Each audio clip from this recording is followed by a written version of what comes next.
So the House is expected to vote today on a resolution aimed at blocking President Trump's emergency declaration. At least 5 lawsuits have been filed against that executive action.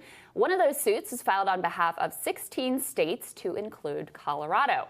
In an official statement, Governor Jared Polis says that the state could lose tens of millions in military construction dollars that would be diverted to build that wall. Governor Polis joins us now to expand on this and touch on hopefully some other topics as well. Great to see you, Governor. Thanks for being with us. Thank you. Talk to us about the impact of this emergency declaration directly on Colorado. When you say it would take millions of dollars away, what are you talking about? So when you look at the military construction funds, which have been allocated, Colorado faces upwards of about $100 million that would be diverted from the wall if these efforts are legally successful.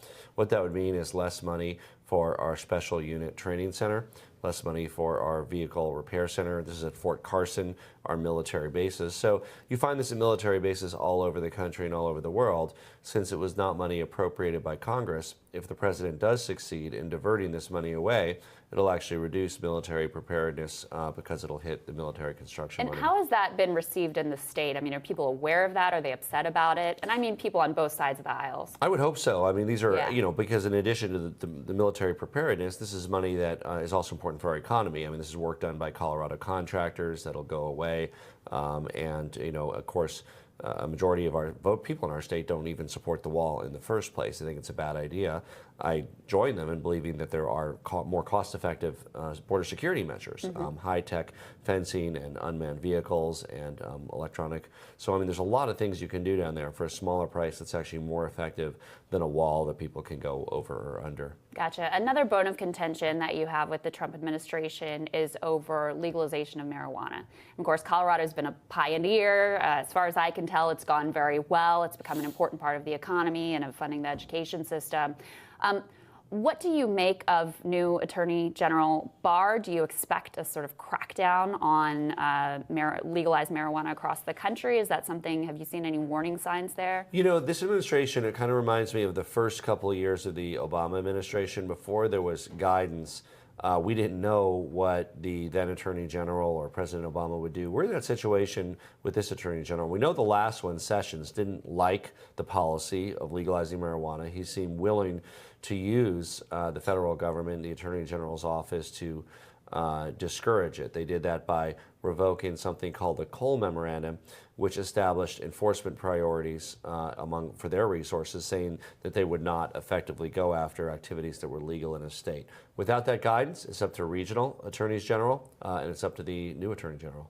Talk to us about how has legalization of marijuana gone in the state? As other states look at expanding access, are there any sort of lessons learned? Are there any pitfalls, potholes that you have learned as a state that would be good to share with the rest of the country? You said potholes. Unintended. Well, so over $100 million a year in revenue, tens of thousands of jobs. It has been, by and large, successful implementation of the will of the voters, overwhelmingly putting in our state constitution the legalization of cannabis. And we want to continue that economic growth. And we're excited to highlight a lot of new efforts that we're working on with our state legislature in terms of opening up capital markets for investment in cannabis companies, allowing delivery of cannabis products in a safe way to medicinal patients who can't get it. So there's a lot of steps that we're taking to maintain Colorado's leadership role, because guess what? A lot of the other states are beginning to catch up with us, Crystal. Are there any, though? I mean, were there any drawbacks, right? Is there anything that we've learned some things along the way, about? right? Like, so for instance, the packaging of edibles, we made sure that we now have regs to make sure they're not in any way mistakable for children's products. They have, they're sealed, they're child-proof, they have warning labels on them. There's always the concern that if it's not labeled properly or packaged properly, a minor could access it or a kid could accidentally ingest it. So we're making additional steps towards safety on that front in Colorado, and we've taken a lot since the first days of legalization. Gotcha. Okay, so another thing that's going on in Colorado, and this is actually a national movement, a lot of people upset that the person who wins the popular vote is not necessarily the person who becomes president, thanks to the Electoral College. And so there's a national movement to make it so that a number of states commit to whoever wins the popular vote, they're going to throw their electoral votes to. The National Popular Vote is the name of the bill. It's passed through House and Senate in Colorado, correct?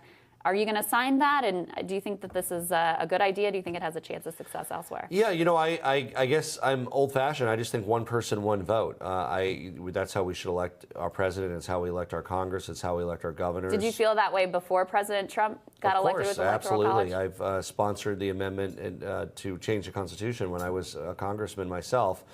This is a way that the states can do it without having to come to Washington. It basically is a compact between the states that the national vote winner will be the president if enough states ratify this. Not enough states have ratified it yet, even with Colorado and maybe a few others that are considering it. It needs additional states. But I think it sends a powerful message that every vote counts, and that no matter where you live, your vote should count as much as any other American's vote. Gotcha. There's been a little bit of a measles outbreak in Colorado, which has the lowest vaccination rate for incoming kindergartners of any state in the union. It's 89%, I believe. And there's a state lawmaker who wants to change the exemptions so that parents cannot opt out of vaccines for personal reasons. I know you're opposed to making that change. Why is that? And are you concerned about the low rates? Well, there's many states with higher vaccination rates that have not removed that exemption. This just simply says if it's a matter of your conscience or your faith or medically indicated, you can sign a waiver that your child doesn't get vaccinated. It's important that parents vaccinate their children, but you can't do that at the point of a gun. Your kids are vaccinated? Of course, yeah, of course. And you can't do that at the point of a gun. And honestly, when the government tries to force parents to do this, it creates distrust in both the vaccinations and distrust in government if you're forcing parents against their will to have shots that they don't want. Has there been a backlash? Because other places have changed their exemptions. Have you seen that kind of backlash? And what other measures can be taken to? There's a lot of measures that I think we can take to increase the vaccination rate, Yeah. and we're looking at a number of them. Certainly requiring that both parents consent to waive out of a vaccination for a child. We're looking at additional ways that young people can access vaccinations when they're teenagers without having to get their parents' consent, as they can many other things. We're looking at a public awareness campaign around the health importance of vaccinations, starting as early as the birth process, so mothers and expectant mothers are aware of the health implications of their decisions. And I do say it's their decisions, not what the government is forcing them to do. And is that what you're hearing from constituents concerned about, being forced or government being involved? Because other states have made these changes and their vaccination rates have in fact improved. I can't speak to whether there's been a backlash there or not, though. Well, again, most of the states that have higher vaccination rates still have the same waivers as Colorado, so they're doing other things that have higher rates. Again, most states have a waiver process that's slightly different in different states, and yet Colorado has a lower rate. And so clearly we need to change some of our policies to try to encourage people to do what's best for their kids. So I wanted to talk to you about education. Obviously, there's been an active teachers movement in Colorado as in other parts of the country. And I know you've been very involved in the education reform movement, started 2 charter school networks yourself, have served on boards, et cetera. This has been an important part of something that you've focused on.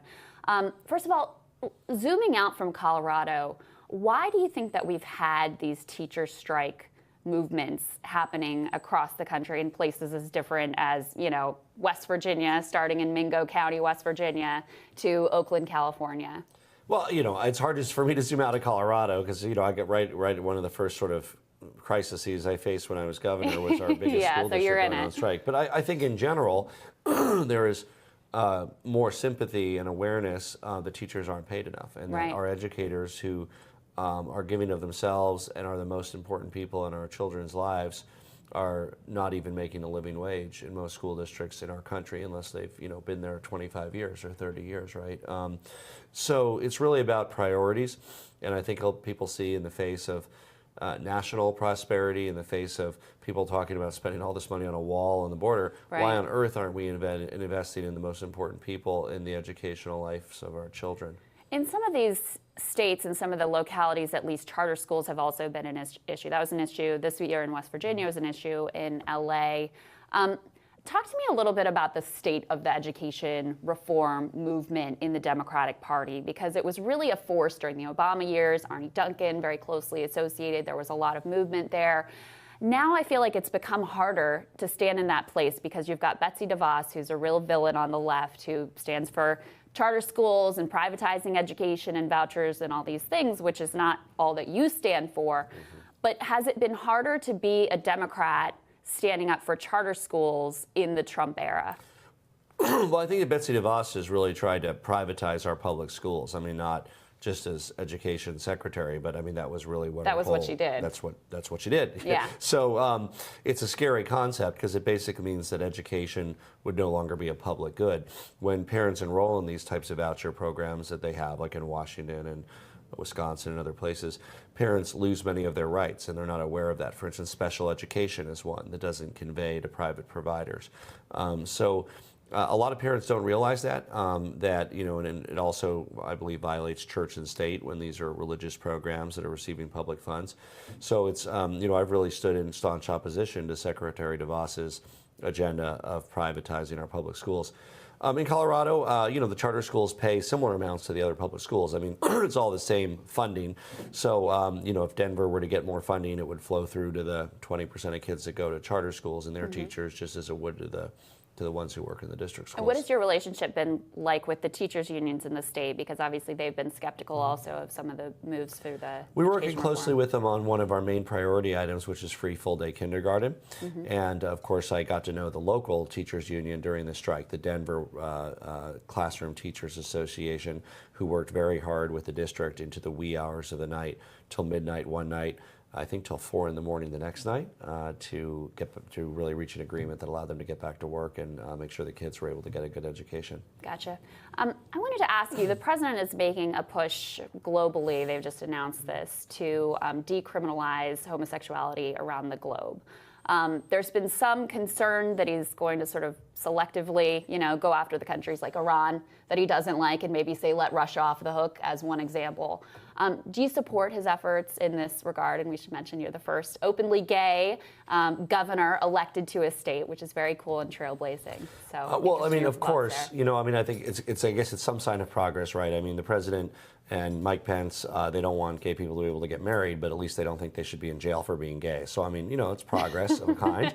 And there are places across the world where being gay is still illegal, and I think it's long been a priority of American human rights advocacy in the Obama administration, the Bush administration, for that not to be the case. And I'm glad that President Trump is continuing in that tradition. And you've actually, there's a comprehensive human sexuality education bill that's been controversial in Colorado. What's in it? What's not in it? What have the myths and the realities been? Well, that one is still in formation. So, I mean, when there's bills that go through the legislative process, I think it's been through one body and not the other, and it's likely to be amended. But essentially, it's the health standards that many of the districts implement with the goal of reducing unwanted pregnancies, reducing abortion rate, and making sure that women and men are empowered to make their own reproductive health decisions. One other thing I wanted to ask you about, sort of more broadly in the Democratic Party, there's been a lot of focus here and with the 2020 contenders on upping taxes on the wealthy. Some have even been saying we should ban billionaires. There's a concern about inequality and the way that the top has done very well and the rest has been struggling. Now, you have been a very successful businessman yourself. Do you feel welcome in the party today, and what do you think of these various proposals? Sure. We're focused on a similar effort in Colorado. What we want to do is reduce special interest tax expenditures and loopholes in our tax code, and they generally, when we look who they accrue to the benefit of course, it's the wealthy. And by eliminating them, we can just do an across-the-board income tax cut that accrues to everybody's benefit. So we can make the tax code more progressive, if you will, in Colorado by eliminating many of the giveaways and deductibles and tax subsidies that the wealthy get in our state to help level the playing field. So that's a focus in your state. Nationally, though, do you think that the Democratic Party is doing the right thing by focusing so much attention on how do we tax the wealthy more? Do you think it's smart for that to be a central discussion item in the Democratic primary? Well, I think what's important is that if Democrats have ideas for spending, they talk about how they're going to pay for them. And there's a variety of ways to pay for things. One of the things I've advocated for would be a federal excise tax on marijuana. which would, if you're going to let states do it, why wouldn't you have a tax like you do for some of the other, like liquor, for instance? So there's a lot of ways to pay for things, but I think what is important, and it's a big point of distinguishing with Republicans, is Republicans don't pay for their proposals. They come out with very large proposals that are simply funded by government debt and deficits. Sometimes Democrats do that too, Crystal, but I think there should be value. I hope the voters give value to Democrats who might have proposals that cost a certain amount of money, but are also talking about how they pay for them and whatever. I'm not aware of all the different proposals people have, but I think it's an important part of the discussion. How will you pay for a national infrastructure package, for instance? If it's not a gas tax, is it a vehicle surcharge? Is it vehicles miles traveled? Is there a progressive element to it where you're looking at how you can either use some of it to refund low or low middle income individuals so it's less regressive or not regressive or even progressive?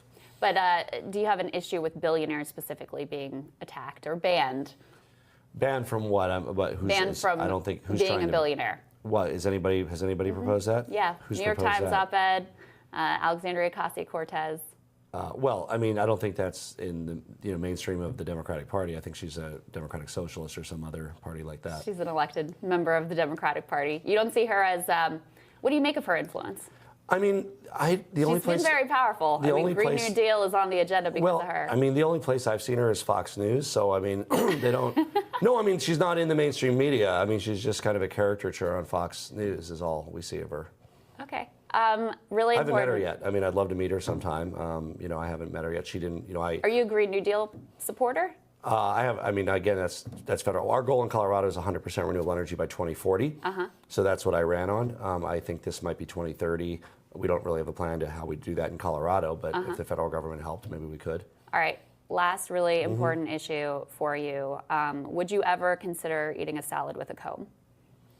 Oh, that's what. Klobuchar. No, I don't. I didn't understand that really. I would eat one with my fingers before I did that. I mean, I have eaten salads with Is my it fingers. relevant how I think this is relevant because I see the way that people treat their staff, and I think that matters. Do you think that's a relevant part of the conversation?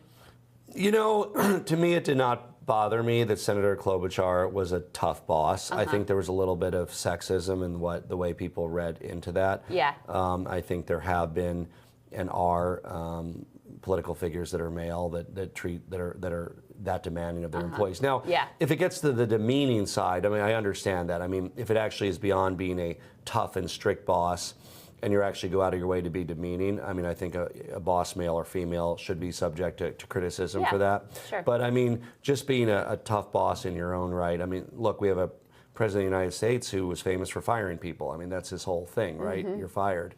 So no, to me, He set a very low bar. He set a very low bar. It doesn't mean that we should aspire to that, but it does mean that we should be thoughtful about making sure we evaluate bosses of both genders the same way. Yeah, Governor, thank you. Really appreciate it. Thank you, Crystal. We'll have more Rising after this.